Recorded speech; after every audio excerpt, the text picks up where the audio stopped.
thème de ce soir, on va le lire ensemble, tu peux le mettre. C'est, voilà, tu peux lire avec moi. Es-tu dans la maison de Dieu ou devant un amandier? Ce soir, on va aller dans une autre dimension encore de la parole. On va aller dans la maison de Dieu, d'accord? Et je vais expliquer en fait, sur base de cette thématique, qu'est-ce que j'appelle la maison de Dieu et qu'est-ce que j'appelle l'amandier. Vous êtes d'accord avec moi qu'entre la maison de Dieu et un amandier, quand même, normalement déjà, il y a une grande différence. On est en train de parler de deux choses totalement différentes. Alors, si je dois comparer l'amandier, si je suis debout devant un amandier, mais si je dois comparer ça avec la maison de Dieu, mais là encore, la question va se poser, qu'est-ce que la maison de Dieu? Donc, nous avons vu déjà dans plusieurs thématiques et plusieurs messages que nous sommes le temple du Saint-Esprit et donc forcément, nous sommes donc la maison de Dieu. Ça, c'est une certitude. Mais on va aller plus loin avec cette pensée ce soir et je vais vous expliquer pourquoi Dieu a mis ça sur mon cœur. Et pour ce faire, on va commencer par lire la parole en Genèse 28 et nous lirons depuis les versets 10, j'ai besoin qu'on lise depuis les versets 10 jusqu'au verset 22, 10 à 22, Genèse 28. Ok, vous êtes prêts? D'accord, je vais lire pour vous s'il vous plaît. Jacob partit de Beer-Sheba et s'en alla à Charan. Il arriva dans un lieu où il passa la nuit, car le soleil était couché. Il y prit une pierre dont il fit son chevet et il se coucha dans ce lieu-là. Il eut un songe et voici une échelle était appuyée où? Sur la terre et son sommet touchait au ciel. Et voici les anges de Dieu montaient et descendaient par cette échelle. Voici l'Éternel se tenait au-dessus d'elle et il dit, je suis l'Éternel, le Dieu d'Abraham, ton père, et le Dieu d'Isaac. La terre sur laquelle tu es couché, je la donnerai à toi et à ta postérité.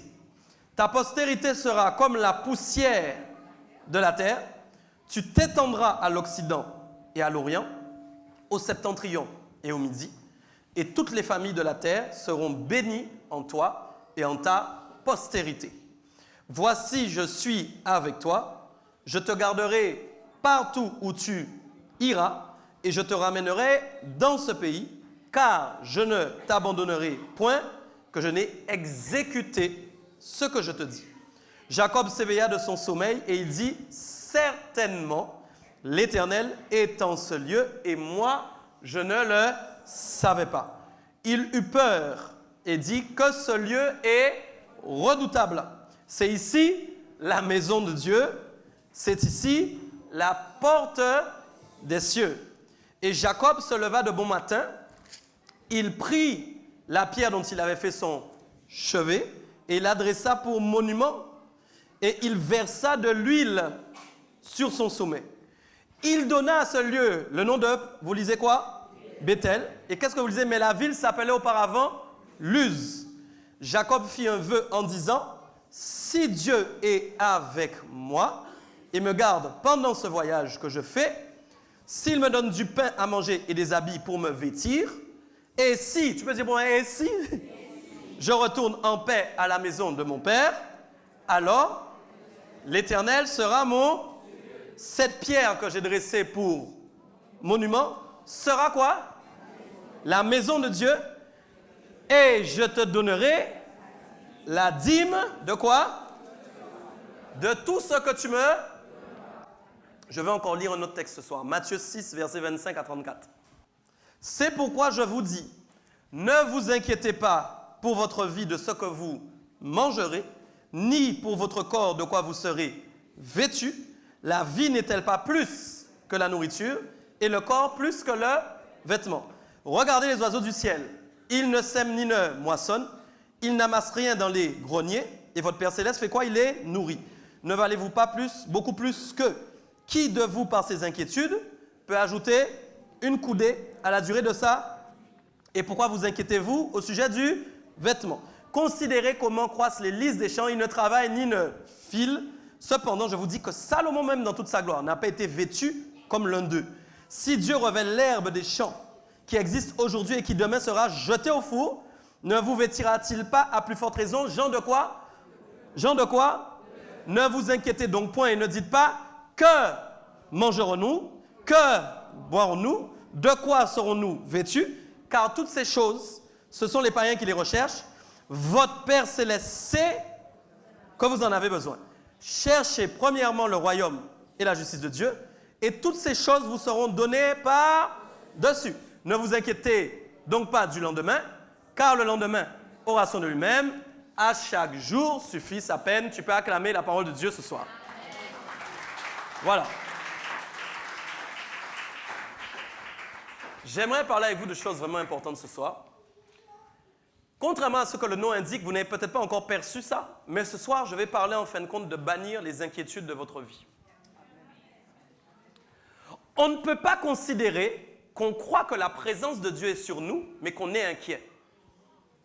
Beaucoup de gens disent, la présence de Dieu est avec eux. Beaucoup de gens disent, ils croient que Dieu est avec eux, mais pourtant, ils ont plein d'inquiétudes. Vous verrez que la foi, si je crois réellement que la présence de Dieu m'accompagne tous les jours de ma vie, il est impossible que je sois inquiet.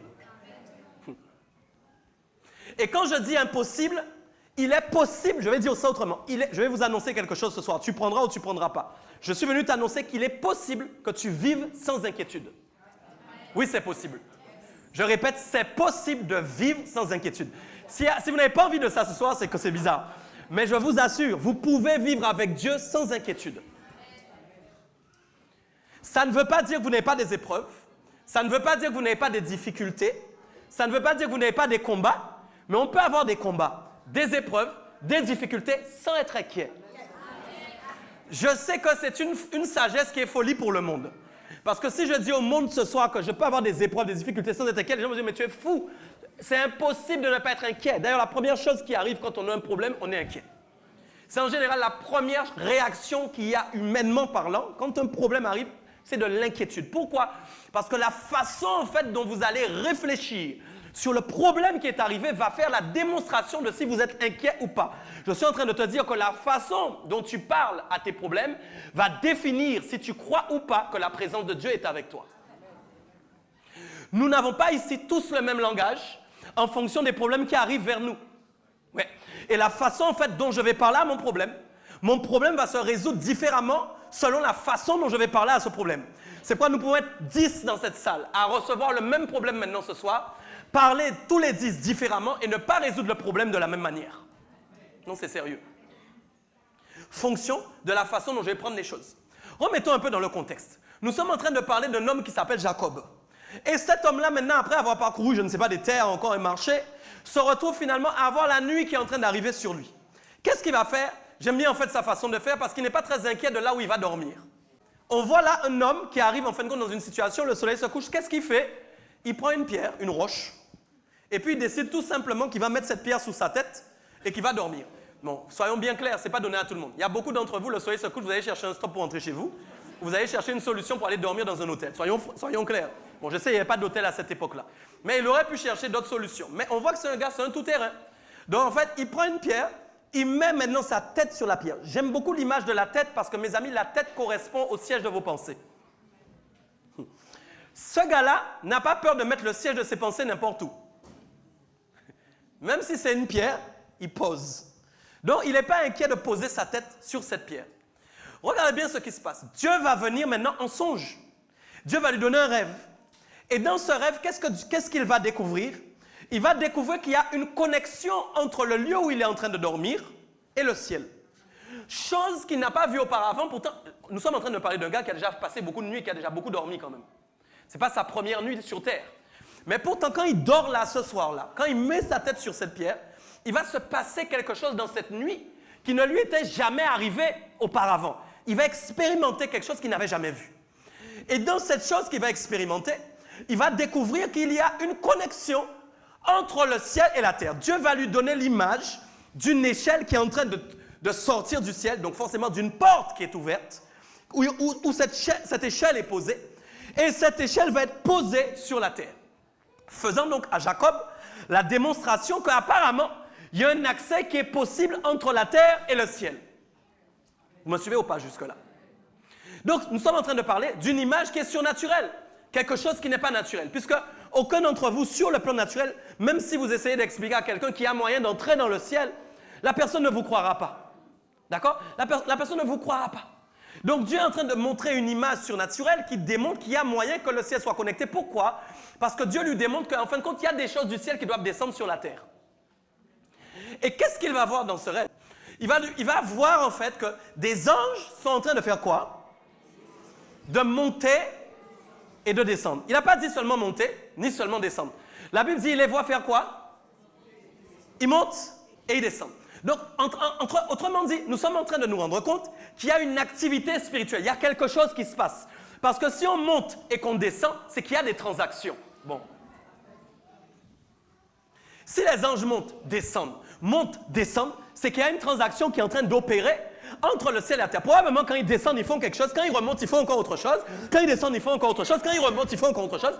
Mais il y a une transaction spirituelle qui a lieu dans le monde surnaturel, que nos yeux ne voient pas, mais qui pourtant a lieu réellement. Donc, qu'est-ce que Dieu va faire? Dieu va regarder, ça c'est important. Jacob a posé, je te rappelle, dis-moi avec moi la pierre. Sa tête sur la pierre. Donc, le siège de ses pensées était posé sur une pierre. C'est une image très importante par rapport à ce qu'il va faire après. Quand maintenant, il a ce songe, la première réaction qu'il va avoir en sortant de ce songe, il va dire une chose. Qu'est-ce que c'est? Rappelez-vous, prenez le texte. Il va penser que Dieu est là, mais il va l'exprimer d'une façon. Il va dire, voilà, il eut peur. Hein? D'abord, certainement, l'Éternel est dans ce lieu, et moi, je ne le savais pas. J'aimerais vous dire qu'il y a des endroits où vous êtes où Dieu est là et vous ne savez pas. Je vais arriver là où je veux. Il y a des endroits où tu es parfois. Tu vois, lui, il a été se coucher avec sa pierre habituellement comme ça, en se disant, il n'y a rien qui peut se passer là. Pourtant, il s'est passé quelque chose. Et regardez bien, il dit donc, apparemment, Dieu était là, je ne le savais pas. Amen. Il va dire autre chose. Il eut quelle réaction? Et il a dit quoi? Que ce lieu. Mais en réalité, est-ce que le lieu où il était redoutable? Non. Ce lieu n'était pas redoutable. Lui-même était là en train de dormir. Qu'est-ce qu'il y avait de redoutable dans ce lieu? Si ce lieu était réellement redoutable, il n'aurait même pas pu dormir là. Allô? Donc le lieu en réalité n'était pas redoutable. Mais ce qui a rendu le lieu redoutable, c'est quoi? C'est qu'il a vu que quelque chose se passait au niveau de la présence de Dieu dans ce lieu. Autrement dit, dans son langage à lui, il estime que quand la présence de Dieu est quelque part, la chose devient redoutable. Bon. C'est pourquoi vous pouvez croire que si la présence de Dieu en vous, vous devenez redoutable aussi.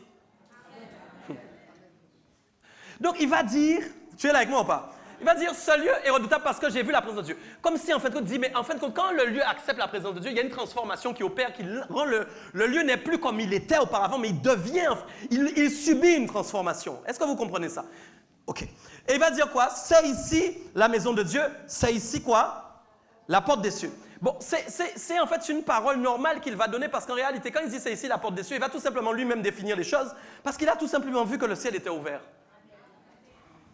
Il a vu que le ciel était ouvert, donc pour lui, il y a une porte dans le ciel qui est ouverte. Est-ce qu'on se comprend bien? Et il va dire quoi encore? C'est ici la maison de Dieu. Mais je te pose une question, est-ce que c'était vraiment là la maison de Dieu? Non. Puisque vous savez bien que Dieu même a dit, vous ne pouvez pas lui bâtir une maison qui peut recevoir sa présence. Donc le lieu où il était ne pouvait pas être sa maison. Mais lui, dans la façon dont il a défini les choses, est-ce que tu me comprends bien? Parce qu'il a eu un électrochoc, en fait, dans ce qu'il a vu. Vous savez, vous lisez ça comme ça, mais je pense que quand il a vu ça, c'est autre chose. Hein? Bon. Parce que la Bible ne décrit pas comment il a vu les anges, mais il a vu les anges. Bon. Ce qu'il a vécu, c'était un électrochoc pour lui. Est-ce que vous me comprenez bien? Donc, il a estimé que ce lieu était redoutable. Maintenant, on va arriver encore. Et qu'est-ce qu'il va dire après, plus loin? Il va dire quoi? Donc, qu'est-ce qu'il a fait de bon matin? Il a pris la pierre, sur laquelle il avait fait son chevet. Et qu'est-ce qu'il a fait? Il a dressé un monument à partir de la pierre sur laquelle sa tête était posée. Il a pris la pierre sur laquelle sa tête... Moi, je me suis posé la question, pourquoi c'est cette pierre sur laquelle sa tête était qu'il a prise pour faire un monument avec? Parce que probablement, là où il était, il y avait d'autres pierres. Tout ce que Jacob a fait était inspiré en réalité. Ce n'est pas le fruit du hasard. Il y avait des pierres autour de lui. Mais il va prendre la pierre sur laquelle il a posé sa tête. Pourquoi? Parce que c'est en esprit que Dieu est venu dans sa tête. Comprends bien ce que je te dis. C'est en esprit que Dieu lui a donné un songe. La pierre avait un rôle. Dieu a dit, c'est sur cette pierre que je vais bâtir mon église. Dieu a appelé Jésus la pierre angulaire. Dieu a appelé la pierre encore le rocher sur lequel les gens trébuchent. Il y a quelque chose dans cette pierre. Donc quand maintenant il a pris ça, C'était en fin de compte pour lui la symbolique de ce qui s'était passé dans son esprit. Tu me suis ou pas? C'est sur cette pierre que tout s'était passé. C'est là où sa tête était posée, là où il a eu le songe quand il dormait. C'est là que ça s'est passé. Donc qu'est-ce qu'il a fait? Il a pris maintenant la pierre et il a bâti un monument en l'honneur de l'Éternel. Et plus loin encore, qu'est-ce qu'il dit? Verset 19. Tu peux lire avec moi, verset 19. Il donna à ce lieu le nom de quoi? De Bethel, d'accord? Mais la ville s'appelait... Ok, maintenant ça m'intéresse.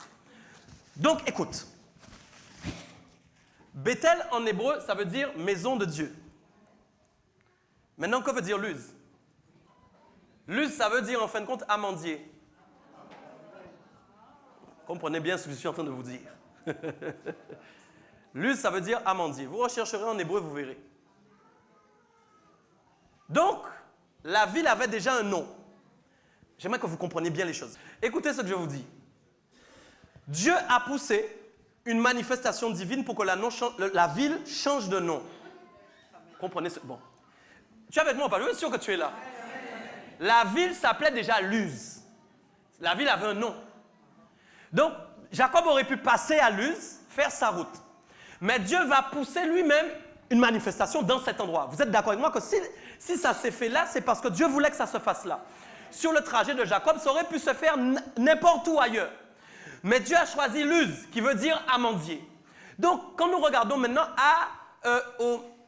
à l'interprétation du nom, donc amandier, la ville avait un nom quand même, moi je trouve qu'il n'était pas spécialement extraordinaire. Amandier, bon, voilà. Mais quand tu transformes quelque chose qui s'appelle amandier en maison de Dieu, je crois qu'on passe dans une autre dimension. L'amandier, en fin de compte, était la définition d'une forme, pour moi, de pauvreté. En gros, c'était une ville qui, pour moi, ne pouvait offrir que des amandes. Comprenez ce que je suis en train de dire? C'est pourquoi l'image même de Jacob, qui dort, en fin de compte, sur cette pierre, est très intéressante parce qu'on voit la description de ce lieu comme étant un lieu, finalement, qui n'est pas très intéressant. Mais sur la pierre même sur laquelle il a dormi, qu'est-ce que Jacob va faire? Il va bâtir un autel à cet endroit et il va dire en fait que c'est là que la présence de Dieu est. Et il va nommer cet endroit la maison de Dieu. Est-ce que vous me comprenez bien? Donc il va y avoir une transposition, il va y avoir un changement entre les origines de cette ville et ce que Jacob est en train d'apporter à travers ce que l'Éternel a fait avec lui. Est-ce que vous me suivez bien? Continuons un peu, tu vas voir. Alors il va dire, voilà, 17, il eut peur, il dit que ce lieu est redoutable. C'est ici la maison de Dieu, c'est ici la porte des cieux. Tout ça est bien gentil. Mais quand maintenant quelqu'un commence à vous dire, écoutez bien, vous rencontrez quelqu'un, la personne vous dit, j'ai eu un songe, comme ça. Et je peux te dire que c'est ici la porte des cieux, c'est ici la maison de Dieu. Vous-même, vous allez vous dire, waouh, ce gars-là est en train de connecter avec Dieu dans une grande dimension. Regardez bien, lui-même, il va bâtir à la gloire de Dieu un autel. Oui, tout ça. Et donc, il va se lever le bon matin, il va prendre la pierre, il va faire le monument, il va verser de l'huile dessus. Il va nommer le lieu, il va dire, voilà, tu t'appelles Bethel, tu t'appelles plus amandier. Et il va faire un vœu à l'Éternel. Vous vous rappelez que Jacob était dans le songe ou pas? Au-delà de ce que Jacob a vu entre les anges qui montaient et descendaient, qu'est-ce qui s'est passé? Jacob a eu une discussion avec l'Éternel. Est-ce que nous sommes d'accord? Et dans cette discussion qu'il y a eu, l'Éternel lui a parlé ou pas? Il lui a dit quoi? Verset 13. Voici l'Éternel se tenait au-dessus d'elle, tu es bien? Et il dit quoi? Je suis l'Éternel, le Dieu d'Abraham, ton père et le Dieu d'Isaac. Continue. La terre sur laquelle je la donnerai à toi et à ta postérité. Continue, 14. Ta postérité, poussière de la terre, tu t'étendras à l'Occident et à l'Orient, au septentrion, au Midi, et toutes les familles de la terre. Voici, je suis avec toi. Tu entends bien? Tu lis quoi? Je suis avec toi. Continue pour moi. Je te garderai, où ça? Autrement dit, que tu es à Bastère, que tu es à Gosier, que tu es à Pointe-à-Pitre, que tu es à Saint-François, que tu es à Yomoul. Il lui dit, je serai... D'accord. Je te ramènerai dans ce pays. Et quoi encore? Car je ne t'abandonnerai point. Que quoi? Que je n'ai exécuté tout ce que j'ai dit. Nous sommes donc en train de parler de promesses, non? De promesses que Dieu est en train de déclarer sur la vie de Jacob. Regardez bien, c'est important. Les promesses que Dieu est en train de faire à Jacob sont extraordinaires. Dieu va aller jusqu'à dire que tant qu'il n'a pas tout exécuté, vous êtes là ou pas? Je ne vais jamais t'abandonner tant que je n'ai pas exécuté tout ce que ma bouche a dit. Ça, c'est fort. Mais, mes amis, c'est fort. Je veux parler ce soir des inquiétudes. Je t'ai dit, rappelle-toi que cette ville s'appelait Luz, elle était une ville donc, qui se nommait Amandier. Elle s'est transformée en la maison de Dieu. La différence est qu'en fin de compte, l'Amandier ne contient pas ce que la maison de Dieu contient. L'Amandier ne pourra te fournir que des amandes, nous sommes bien d'accord, mais la maison de Dieu pourra te fournir les éléments de la maison de Dieu. Donc nous ne sommes pas en train de parler du tout de la même dimension. C'est pourquoi quand Dieu a déclaré les promesses sur la vie de Jacob, il a déclaré des promesses qui étaient en rapport avec Bethel et non avec Luz. Tu ne m'entends pas? Jacob n'avait pas encore appelé Luz Bethel, que Dieu était déjà en train de déclarer des promesses qui sont liées à Bethel. Tu ne m'entends pas dans ce que je dis? Ce que je suis en train de te dire, c'est que Jacob était à Luz. Tu m'entends ou pas? Mais Dieu a prononcé des promesses qui étaient à Bethel. Le problème, c'est que pour que les promesses de Bethel s'accomplissent dans ta vie, il ne faut pas que tu restes à Luz. Écoute ce que je te dis. Or, vous allez voir que Jacob est resté à Luz. Regarde ça bien, regarde la suite. Donc, verset 19. Jacob donna à ce lieu le nom de Bethel. Mais la ville s'appelait comment? Luz. Jacob va faire quoi? Il va faire quoi? Jacob va faire quoi? Un vœu, ça veut dire qu'il va faire une alliance entre Dieu et lui. Moi, je te dis quelque chose. J'ai dit tout à l'heure quoi? J'ai dit, rappelle-toi, quand les épreuves, les difficultés arrivent, tu dois avoir un langage qui correspond aux épreuves qui arrivent. Vous vous rappelez? Qui va faire la démonstration que vous n'avez plus d'inquiétude. Mais à l'inverse, j'aimerais vous dire que quand les promesses de Dieu arrivent aussi, vous avez un langage qui doit opérer par rapport aux promesses que Dieu vous a faites. Et vous ne pouvez avoir ce langage que si vous avez la foi dans les promesses que Dieu vous a faites. Le problème, c'est que vous dites que vous avez la foi, mais quand Dieu vient calculer le degré de foi que vous avez, il est mince. Bon. Donc, quand toi, tu viens à Luz, donc, voyez bien que la personne qui habite tout le temps à Luz ne peut pas avoir la même distinction que la personne qui habite à Bethel. Tu ne m'as pas entendu, je crois. La distinction du gars qui est à Luz n'est pas la même que celui qui est à Bethel. Est-ce que tu m'entends bien? Parce que celui qui est à Bethel est dans l'abondance. Donc, quand tu viens chez lui à Bethel, tu ne m'entends pas bien. Les choses qu'il va te proposer sont en abondance. Ça n'a rien à voir avec ce qu'on te proposait à Luz. Donc, forcément, la vie de Jacob a été impactée à un moment parce qu'il était un gars de Luz. Mais Dieu veut l'amener dans une autre dimension. Vous comprenez? Dieu ne veut pas qu'il reste à Luz parce que Dieu a appelé cet homme. Donc, quand Dieu vous appelle, vous aussi, il ne veut pas que vous soyez à Luz. Jacob fait un vœu. Moi, c'est son vœu qui m'intéresse. Tu peux le lire avec moi, s'il te plaît, verset 20. Jacob, vous pouvez lire pour moi? En disant? Moi, j'aimerais que tu me dises d'abord par quoi la phrase commence. Si, viens encore avec moi, si. Ça, quand même, il y a un problème. Je suis en train de te montrer comment, quand la présence de Dieu te touche, que tu vis une expérience sur le moment avec lui, quelques heures après, au lieu de rester sur la même dimension dans laquelle tu étais, tu peux vite bifurquer à cause d'un manque de foi qui est lié à des inquiétudes. Si Dieu, je lis pour toi, si Dieu est avec moi, déjà il y a un problème parce que Dieu lui a dit, je serai avec toi. Donc mon langage ne correspond pas au langage de Dieu. Parce que si je dis si, ça veut dire que je ne suis pas sûr. On va arriver. Si Dieu est avec moi et me garde pendant ce voyage que je fais, s'il me donne du pain à manger. Vous vous rappelez quand j'ai lu Matthieu tout à l'heure, j'ai dit les préoccupations, la nourriture et le vêtement. S'il me donne du pain à manger et des habits pour me vêtir, continue. Et si je retourne en paix à la maison de mon Père, alors l'Éternel... Non, tu n'as pas lu. Alors, dis avec moi alors, mes amis quand même. Alors qui veut dire que c'est une conclusion qui est une preuve. Quand je dis alors, je dis que j'ai reçu la preuve que. J'ai donc une conclusion. Alors, l'Éternel sera, c'est même pas est, sera mon Dieu. Donc, vous voyez déjà ici, il y a un grave problème de la façon dont, en fait, Jacob va s'exprimer envers Dieu par rapport, finalement, à la façon dont il a reçu dans son cœur les promesses de Dieu. Pourquoi? Parce que quand Dieu a parlé, il a eu la foi sûrement sur ce que Dieu lui disait. Mais quand maintenant il a commencé à réfléchir à son trajet, en fait, les paroles que l'Éternel lui a données étaient trop fortes pour lui. Pourquoi des fois même Dieu dit des choses sur vous, vous n'avez même pas vous-même à croire que ça peut être vrai. Les paroles en fait qu'il a reçues à ce moment-là étaient trop fortes pour lui. Il est vite revenu en fin de compte à ses inquiétudes. Et donc, ces inquiétudes l'ont amené forcément à dire si. D'accord? Donc, il a douté en fin de compte à ce moment. Il a cru, mais en même temps, il dit si, il veut bien le croire. Mais si, hein, il n'est pas sûr en fin de compte à ce moment-là. D'accord? Donc, il n'est pas du tout dans une foi totale. Et ces inquiétudes viennent de quoi, mes amis? Des inquiétudes inutiles en fin de compte.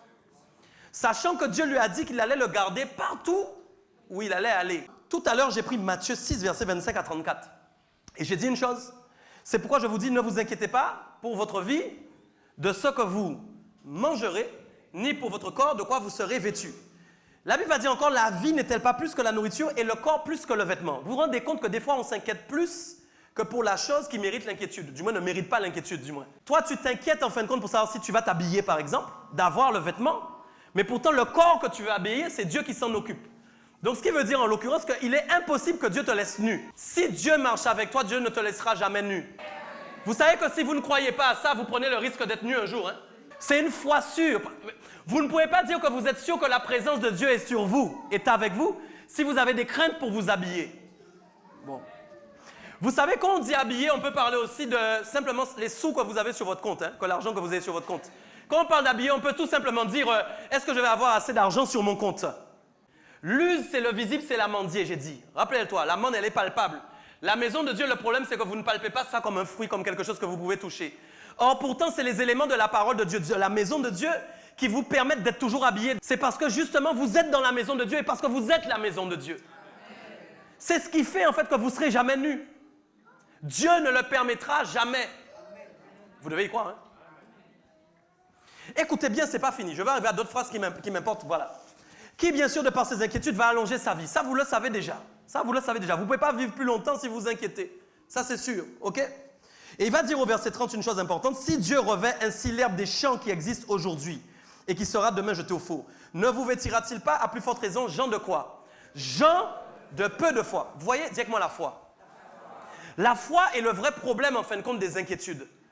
C'est la façon dont je décide de croire en ce que Dieu est capable de me donner qui va faire que si je suis inquiet ou pas inquiet.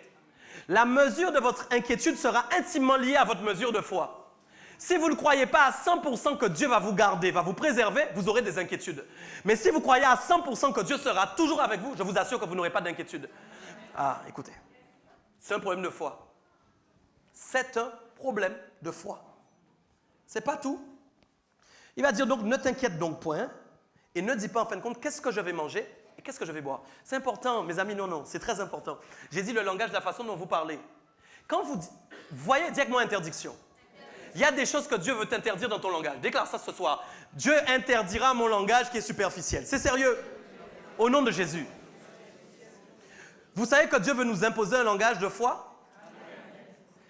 Mais écoutez, vous lisez avec moi ou pas? Il va dire, regardez bien, verset 31, ne vous inquiétez donc point. Quand Dieu dit maintenant, quand la parole dit ne vous inquiétez donc point, il va expliquer comment il faut faire pour ne pas s'inquiéter. Vous êtes là ou pas? Il faut expliquer comment on fait pour ne pas s'inquiéter. Donc il y a une façon de faire qu'on s'inquiète, mais il y a aussi une façon de faire qu'on ne s'inquiète pas. Et il va dire quoi? Regardez bien, c'est important. Ne vous inquiétez donc point et ne dites pas quoi? Que mangerons-nous? Que boirons-nous? De quoi serons-nous vêtus? Vous voyez un peu? En fait, il y a des questions que Dieu n'a pas envie d'entendre. Parce qu'il y a des questions qui démontrent en fait qu'en réalité, vous n'êtes pas accroché à Dieu. Quand en fait je dis à Dieu, par exemple, comment je vais faire demain? Comment je vais payer telle facture? Comment je vais manger demain? Je suis en train moi-même de faire la démonstration à Dieu que je ne crois pas que sa présence est sur moi. Je vais te le dire autrement. Tu as le droit d'avoir peu. Tu as le droit d'être dans un mois qui est difficile. Tu as le droit de voir que ton frigidaire n'est pas bien rempli aujourd'hui. Le problème n'est pas là. Le problème, c'est quelle question tu vas poser sur cette épreuve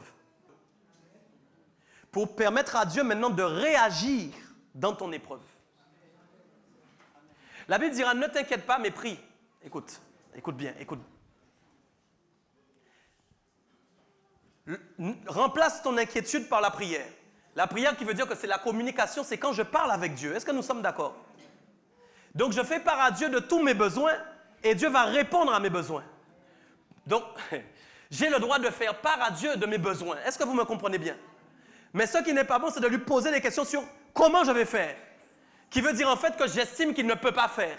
Mes amis, quand je dis mais comment je vais faire, c'est que je dis déjà à Dieu qu'il ne va pas faire. Bon. Si moi je me place devant toi maintenant et que je te dis mais comment je vais faire, c'est que je pense que tu ne peux rien faire pour moi. Si je viens devant toi maintenant et te dire mais comment je vais faire ça, c'est que j'estime que tu ne peux rien faire pour moi. Donc si moi je dis à Dieu mais comment je vais faire, c'est que j'estime qu'il ne peut rien faire pour moi à mon niveau.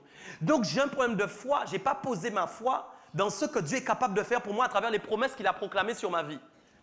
Or, ce que nous venons de lire, quand je te dis que Matthieu 6, 25, 34, nous le lisons. Matthieu 26, tu sais que Matthieu, que nous venons de lire, c'est en fait une promesse qui est pour ta vie. Tel qu'en fin de compte, Dieu a fait une promesse à Jacob, à Bethel, Dieu a proclamé une promesse sur vous en vous disant, vous ne serez jamais nus. Vous allez toujours manger. Le problème, c'est la façon dont vous croyez à cette promesse. Es-tu à Bethel ou es-tu à Luz dans cette promesse? Ça. Alors maintenant, les gens vont dire, si tu me revêts de beaux vêtements, je vais te louer. Si j'ai à manger tous les jours, je vais t'adorer. Même les gens vont transformer ça en signe. Si je vois ça, c'est là que je ferai plus. Donc, écoute ce que je te dis bien. Ça, en fait, c'est ceux qui sont toujours devant la mendier. Ceux qui sont à Bethel adorent Dieu. Tu n'as pas compris. Jacob a été bien poussé parce qu'il a dit à la fin qu'il allait donner à Dieu une dîme. Vous avez lu un peu, vous savez que la dîme n'était pas encore arrivée. Bon, bref, ça c'était un aparté. La dîme n'était pas arrivée que Jacob lui-même a dit qu'il allait faire une dîme à Dieu. Vous avez lu, non, tout à l'heure, à la fin. Qui veut dire que lui-même, il a été poussé dans son cœur à faire un sacrifice pour remercier Dieu. Parce qu'il avait vu que sa présence était là. Quand Dieu déclare une promesse sur vous, alléluia, et que vous avez pleinement confiance en lui, la première chose que vous voulez faire, c'est lui offrir quelque chose. Les gens qui sont devant les amandiers n'arrivent pas dans cette dimension. Parce qu'ils voient qu'ils n'ont que des amandes. Donc s'ils donnent leur amande, qu'est-ce qu'ils vont donner? Je suis en train de te parler de ce que tu as du royaume que tu ne vois pas, mais qui est pourtant à ta disposition, qui te pousse à faire un sacrifice pour Dieu et qui permet à Dieu de te redonner parce que tu es dans la dimension de la maison de Dieu. Philippiens 4,6 dit, ne vous inquiétez de rien, mais en toute chose, faites connaître vos besoins à Dieu par des prières et des supplications avec des actions de grâce. Donc tu dois remplacer en fin de compte tes questionnements à Dieu par des prières et des actions de grâce. La prière dont il parle là est associée avec une action de grâce. Vous savez que l'action de grâce, c'est un remerciement. Et c'est ça le plus gros problème pour les chrétiens parce qu'ils préfèrent dire à Dieu comment je vais manger, comment je vais boire, plutôt que d'aller en prière et de dire je te loue parce que je n'ai rien. Je sais, c'est difficile peut-être d'entendre ça, mais c'est une réalité. Pourquoi? Parce qu'en fait, la confiance en Dieu, celui qui a confiance en Dieu et qui ne s'inquiète pas, a appris à se contenter de ce que Dieu lui donne. C'est pourquoi la Bible dit que, mes amis, la piété et le contentement sont une grande source de gain. Vous voyez, les gens cherchent par exemple à prospérer en faisant beaucoup de choses. Ça ne veut pas dire qu'il ne faut pas que nous fassions des choses, nous-mêmes nous faisons des choses. Mais il y a une clé majeure en fin de compte dans écoutez bien, dans le fait d'avoir une source de gain. Une source, ça veut dire que c'est un lieu qui me permet d'avoir des gains. Il n'a pas dit c'est un gain. Si c'est un gain, ça veut dire que je reçois une somme, je reçois quelque chose. Mais il va dire en fin de compte, la piété, vous êtes là ou pas? Et le contentement sont quoi? Une source. Une source, ça veut dire que c'est de là dont la chose arrive, c'est là dont la chose provient. La piété, en fait, c'est le respect envers Dieu. Est-ce que nous sommes d'accord? Et le contentement, c'est quoi? C'est en fait accepter, dire merci à Dieu pour ce que nous avons aujourd'hui. Donc, quand je fais l'addition, respect plus contentement, ça me donne un résultat. Quel est le résultat? Une source de gain. Ça veut dire que Non, pas un gain. Chaque mot a son importance. La source des gains. Si maintenant je dois... Mais comment les gars font quand ils cherchent du pétrole? Qu'est-ce qu'ils cherchent? La source. Avant de trouver le pétrole, ils doivent trouver la source. Autrement dit, spirituellement, il y a des choses qui existent que vous ne voyez pas de vos yeux, mais qui permettent à Dieu de vous donner des gains. Je ne suis pas en train de te parler de ton travail. Je ne suis pas en train de te parler de ton dur labeur. Ce n'est pas de ça. Je suis en train de parler de miracles spirituels qui peuvent arriver dans la vie de quelqu'un parce qu'il a la foi et qu'il est capable de se contenter de ce que Dieu lui a donné, de le respecter, de l'honorer, de faire des prières où il remercie le Seigneur pour la situation qui lui arrive et qu'un miracle de Dieu arrive au moment où il ne s'y attendait pas parce qu'il s'est connecté à la source qui lui permet d'avoir des gains. C'est pourquoi il y a des miracles qui peuvent arriver dans la vie de quelqu'un de n'importe quelle façon s'il est de cette façon. Le problème, c'est que celui qui n'a pas compris que c'est dans la dimension de la maison de Dieu qu'il y a ça, il va rester en fait devant l'use. Et qu'est-ce qui se passe, mes amis? En fait, le mendiant pleure. Mais écoutez, voyons un peu. Si maintenant la maison de Dieu, la Nouvelle Jérusalem là-haut, vous entrez maintenant là-haut, quand tu vois ça, quelle est ta réaction? Tu seras dans la joie, tu vas glorifier Dieu. Pourquoi? Parce que ce que contient la maison de Dieu est extraordinaire. Rappelez-vous que je vous ai dit que la première image qui s'est posée dans l'esprit de Jacob quand il était dans le songe, c'est quoi? C'était une connexion entre le ciel et la terre. Jacob dormait, Jacob a eu un songe, qu'est-ce qu'il a vu? Qu'est-ce qu'il a vu? Une échelle, des anges qui montaient, qui descendaient. Dis-moi, les anges sont au service de qui? Amen, les anges sont à ton service. J'arrive dans un lieu qui s'appelle Luz, Amandier. Un lieu, en fin de compte, où apparemment il n'y a rien. Le nom même qu'on lui a donné définit, en fait, ce qu'il est. Maintenant, quand je dors, je vois maintenant une connexion entre le ciel et la terre. Tu peux être en terre aride. Tu m'entends bien, je parle à quelqu'un ce soir. Tu peux être dans une saison difficile. Ne t'inquiète pas, l'échelle est là. Tu peux être à Luz, tu n'as pas entendu. Mais tu sais qui est-ce qui est installé à Luz ou pas? Bethel, la maison de Dieu. Celui qui porte en lui l'Esprit de Dieu. Écoute ce que je te dis.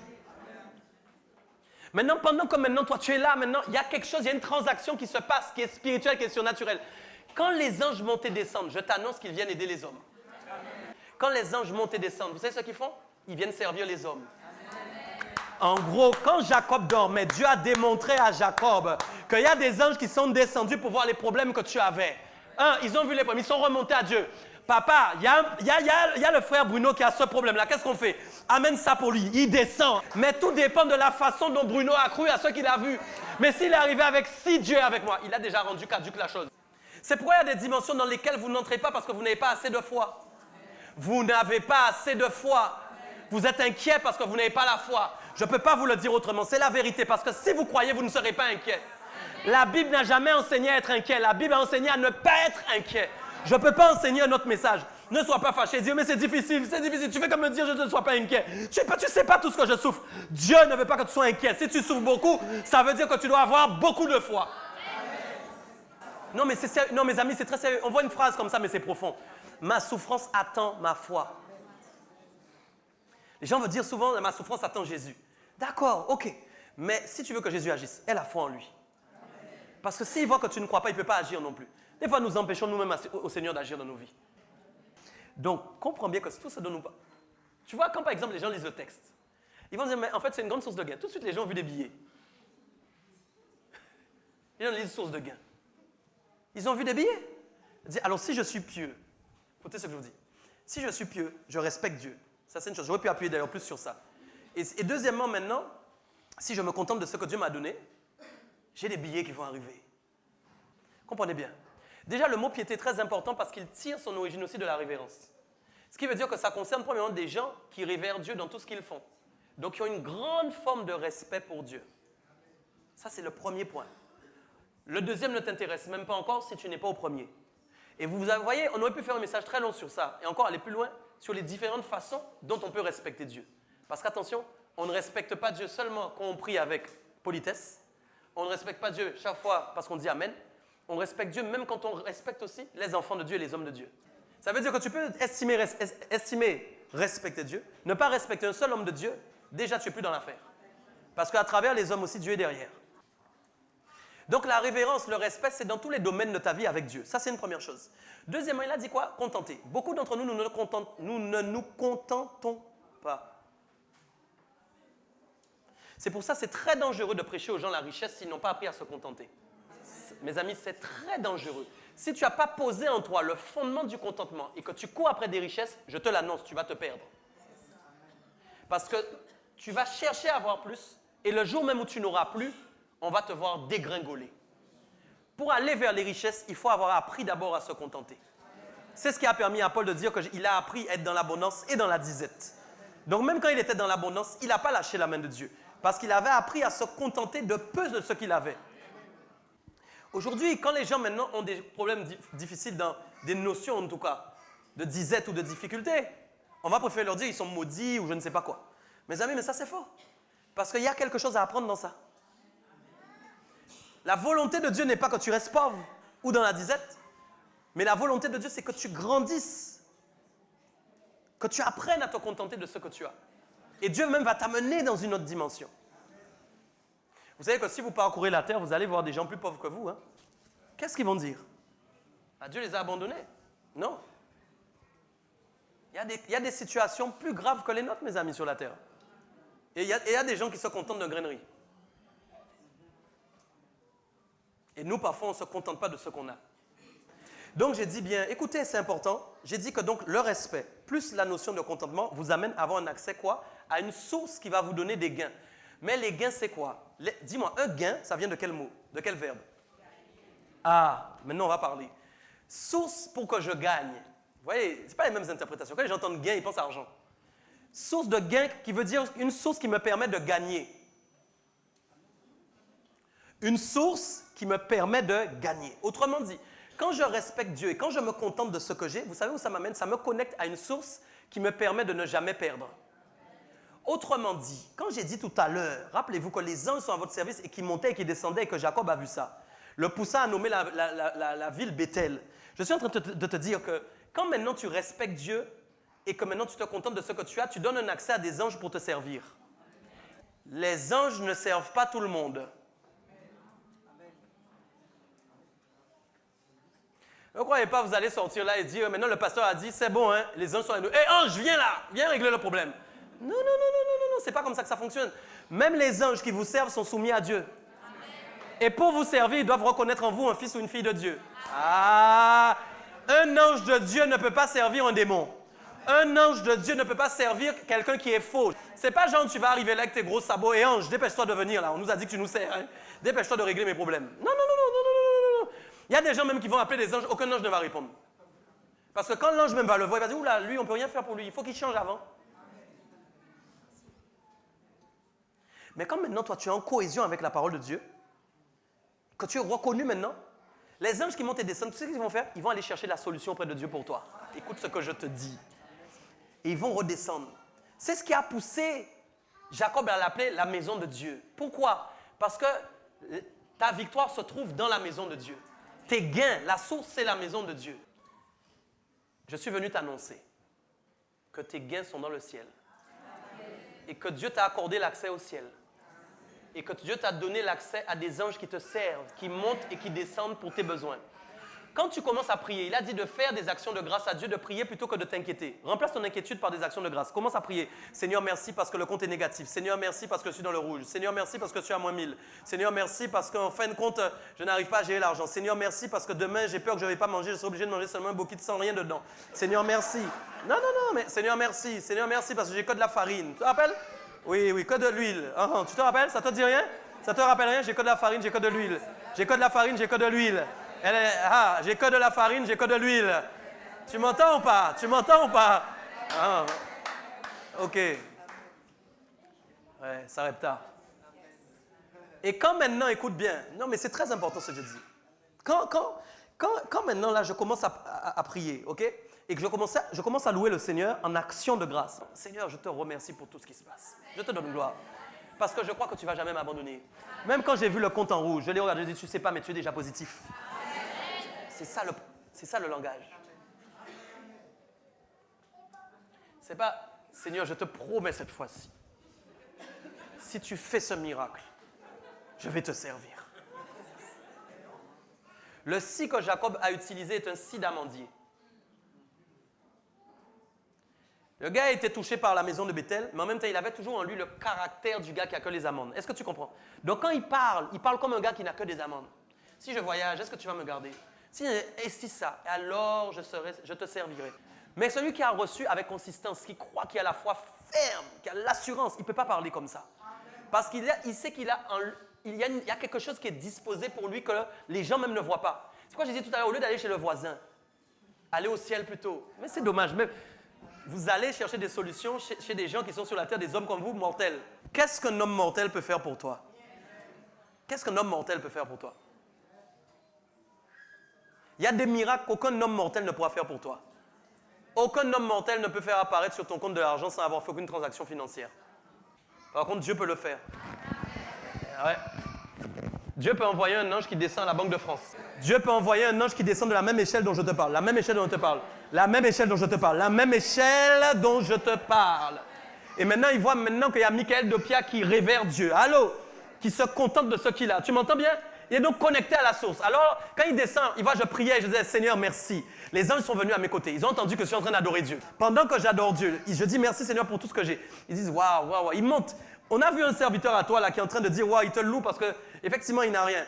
Et Dieu dit, maintenant, faites un miracle. Maintenant, allez à la Banque de France. Changez informatiquement les chiffres. Et faites apparaître un montant positif. Un nouveau montant positif de temps à 5 chiffres sur le compte.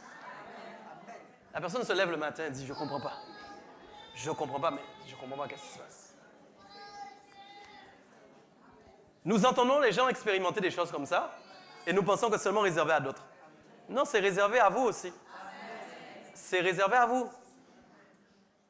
Dieu a commencé par l'amour en cette soirée. Dieu nous aime tellement.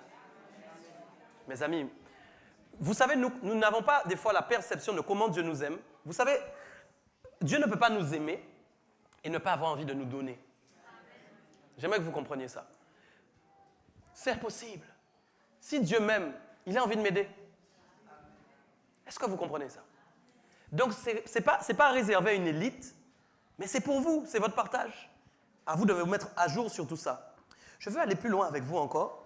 Et ça, c'est le Seigneur qui me le disait. Il faut que je vous le dise ce soir avant de terminer mon message.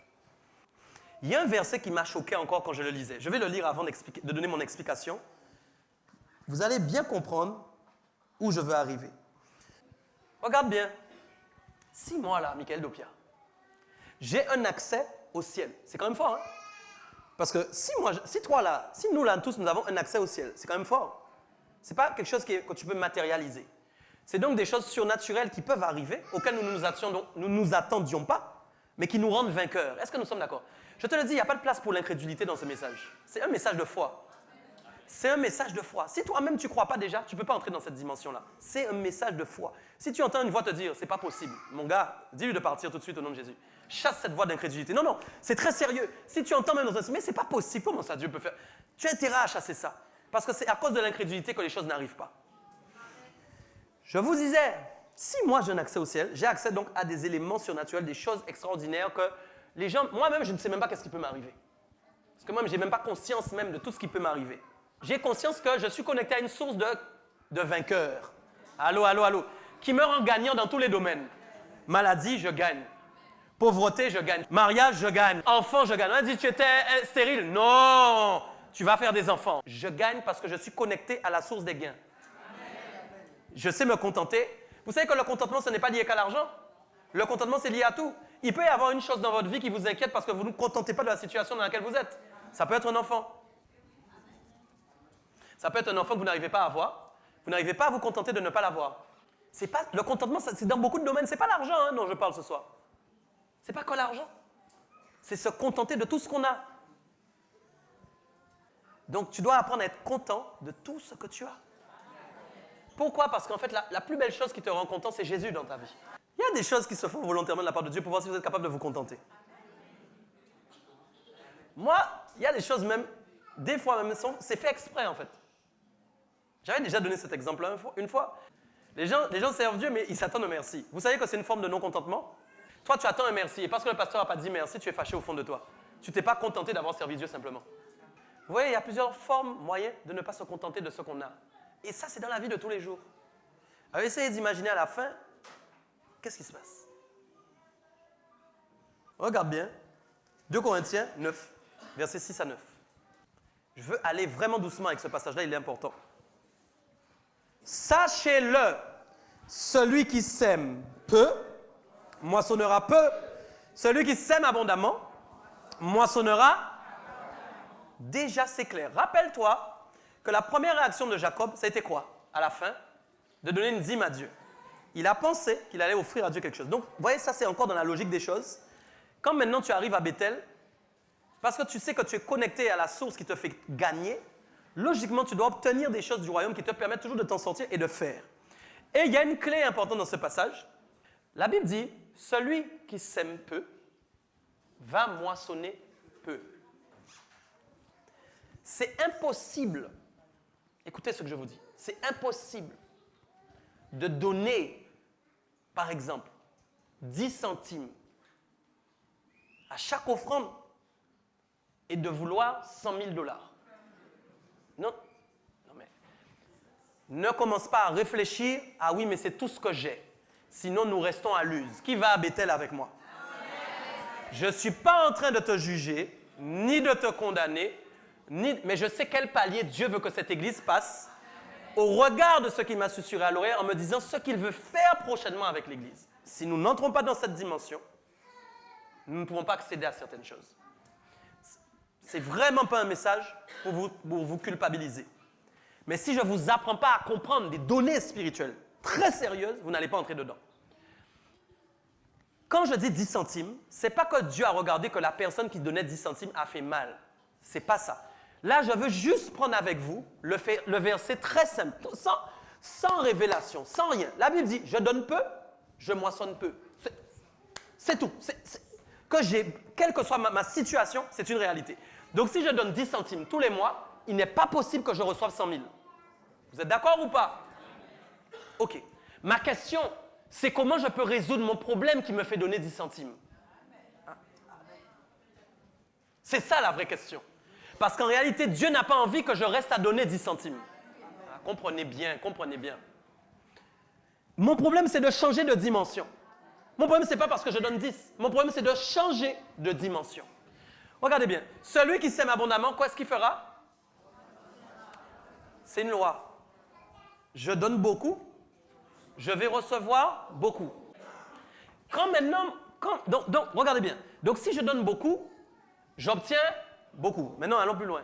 Que chacun donne comme il l'a résolu en son cœur, sans tristesse, car Dieu aime celui qui donne avec. Rappelez-vous, j'ai dit celui qui se contente est. Celui qui se contente est. Celui qui ne se contente pas est mécontent. Il aura du mal à donner avec joie. Parce qu'il est déjà mécontent de ce qu'il a. Si je n'arrive pas à me contenter de ce que j'ai, quand il faut passer à donner même à Dieu, je ne peux pas être content. Parce que même ça va m'énerver que le pasteur dise encore il faut donner quoi. Mais si moi je ne suis pas content déjà de ce que j'ai, il m'est impossible de donner avec joie quelque chose à Dieu. Il faut d'abord que j'apprenne à me contenter de ce que j'ai. Mais regardez bien la dimension. Si je ne me contente pas, qu'est-ce que je rate? Je ne suis pas connecté à la source de gain. Parce que j'ai dit que la piété plus le contentement nous connecte à une source de gain, une source de victoire. Donc si jamais je ne me contente pas, que j'arrive, je ne peux pas donner à Dieu quelque chose de bon parce que je ne sais pas me contenter. Donc une des premières règles déjà, c'est d'apprendre à se contenter pour offrir à Dieu le meilleur parmi ce que j'ai. Imaginons que moi, par exemple, mes mois sont difficiles. OK? J'ai une situation difficile dans laquelle je dois sortir. Mais j'ai décidé de me contenter de ce que j'ai. OK? Donc, tous les mois là, ça fait 6 mois que ça dure. Je loue Dieu, je remercie Dieu, je dis au Seigneur merci, il n'y a pas grand-chose, mais je loue le Seigneur. Et donc, même quand le moment de l'offrande arrive, il n'y a que 5 € que je peux donner. Mais je le donne avec joie. Parce que je suis content. Je suis content d'aller donner au Seigneur mes 5 €. Alors, quand j'arrive avec joie avec mes 5 €, je mets mes 5 €. Je n'ai pas donné grand-chose. La Bible a dit effectivement, celui qui donne peu, moissonne peu. Mais à la base, Dieu veut que je donne plus. Mais comme Dieu a vu que je sais me contenter, j'arrive à donner quelque chose qui est de la valeur de ce de quoi je sais me contenter. Bon. Parce qu'il y a des gens qui ne se contentent pas, qui ne sont pas capables de donner la valeur de ce qui est lié à leur contentement, c'est-à-dire ce qu'ils ont. Alors quand il vient dans la joie, il met. Maintenant, Dieu est content. Est-ce que vous voyez ce que je veux dire? Donc l'offrande que cette personne va faire, amen, va amener les regards de Dieu vraiment sur lui. Mais rappelez-vous de celle qui avait donné même de ce qu'elle n'avait pas. Dieu l'avait vu ou pas? Ah, est-ce que Dieu l'avait vu? Pourquoi Dieu l'avait vu? Parce qu'elle l'a fait avec joie. Parce qu'elle s'est contentée de ne rien avoir. C'est pour ça que Dieu l'a vu. Alors, c'est là où c'est intéressant. Parce que même si tu fais une offrande à 100 000, mais si ton offrande en réalité est à 100 000 €, et qu'en fait cette offrande à 100 000, tu as fait ça juste parce que tu veux donner beaucoup, comme ça, parce que tu veux montrer que tu veux donner beaucoup, Dieu ne va pas regarder ton offrande. Parce que quand tu fais ton offrande à 100 000 aussi, c'est que tu as appris à te contenter, que demain, si tu n'as que 1000, tu seras content. Tu as appris toi-même à vivre aussi en ayant peu. Donc, ce n'est pas quelqu'un juste qui donne une grosse somme. C'est quelqu'un qui a appris à se contenter de ce qu'il a. Donc, quel que soit le niveau en fait, dans lequel cette personne va donner en fin de compte à Dieu, Dieu va agréer. Est-ce que vous comprenez ça? C'est important. Comprenez bien. Il y a d'autres choses, vous allez voir, c'est intéressant. Verset 8. Je vais terminer sur ça. Et Dieu peut quoi? Dieu peut quoi? Vous pouvez lire pour moi? Lisez avec moi. Verset 8. Dieu peut vous... Ah bon? Ah bon? Dieu peut me combler de toutes sortes de grâces, afin que quoi? Possédant toujours. De quoi? S'il te plaît, lis pour moi. De quoi? Satisfaire à tous mes besoins. Ah bon? Écoute bien, c'est pas au hasard. Dieu dit maintenant, celui qui donne peu, moissonne peu. Celui qui donne beaucoup, moissonne beaucoup. Il dit quoi derrière? Regardez bien. Dieu peut te combler de toutes sortes de grâces, afin que comme il possède tout, il a le moyen de te satisfaire dans tous tes besoins. Ce qui veut dire que quand je donne avec mon cœur à Dieu et que j'ai l'habitude de me contenter, Dieu va toujours trouver le moyen de me donner quelque chose derrière. Aïe, aïe, aïe, écoute-moi. Parce qu'il a le moyen de satisfaire tous mes besoins. Le problème, c'est que maintenant, voilà ce qu'on a appris aux gens. Et je vais le dire parce que je dois le détruire au nom de Jésus. Voilà ce qui est dans votre tête. En fait, c'est que vous êtes toujours à l'use. Et donc, qu'est-ce qui se passe? J'ai pas beaucoup. J'ai pas grand-chose. Ah ouais, je donne pas. Bon, comprenez bien ce que je dis. Bon, je sais, les gens sont choqués, ça y est. Je ne suis pas en train de te dire de devenir pauvre pour l'Église. Hein. Mais je veux juste changer cette mentalité. Est-ce que vous comprenez bien? Même si tu n'as pas beaucoup, mets-le avec joie. Même si ce n'est pas beaucoup, ce n'est pas ce qui compte devant Dieu. Ce qui compte, c'est la joie que tu as mis sur ce que tu amènes. C'est ça qui compte. Parce que je suis convaincu que les gens viennent parfois, mais eux-mêmes, ils sont tristes en fait de faire l'offrande. Alors, pire encore, quand maintenant le gars, là, le diable envoie les flèches, les traits enflammés du malin, toi, tu viens de mettre l'enveloppe. Valait mieux ne pas donner. Valait mieux ne pas donner. Parce que ton si ou ta question que tu as mise sur l'offrande est en train de briser l'offrande que tu es en train de faire. Non, je sais, ce n'est pas des sujets qu'on aborde souvent, mais c'est important de les aborder. C'est important de les aborder. Je ne suis pas en train de te dire de te dépouiller ce soir pour l'Église. Non, ce n'est pas ça. Ce n'est pas ça du tout. Je suis en train de t'aider à changer de dimension et de foi surtout. Dans ta manière de croire que Dieu peut te bénir. Est-ce que vous me comprenez? Alors, il peut effectivement, afin que possédant toujours en toutes choses, on va finir sur ça, de quoi satisfaire à tous vos besoins. Qu'est-ce qu'il dit? Vous ayez encore en abondance pour toute bonne œuvre, selon qu'il écrit, il a fait des largesses, il a donné aux indigents. Voilà, sa justice subsiste à jamais. Vous servez un Dieu qui a des largesses, qui est infini, qui n'a aucun moyen de prendre dans son sac quelque chose qui vous concerne. Mais Dieu attend de vous que vous soyez positionnés. Dieu attend de vous que vous soyez positionnés.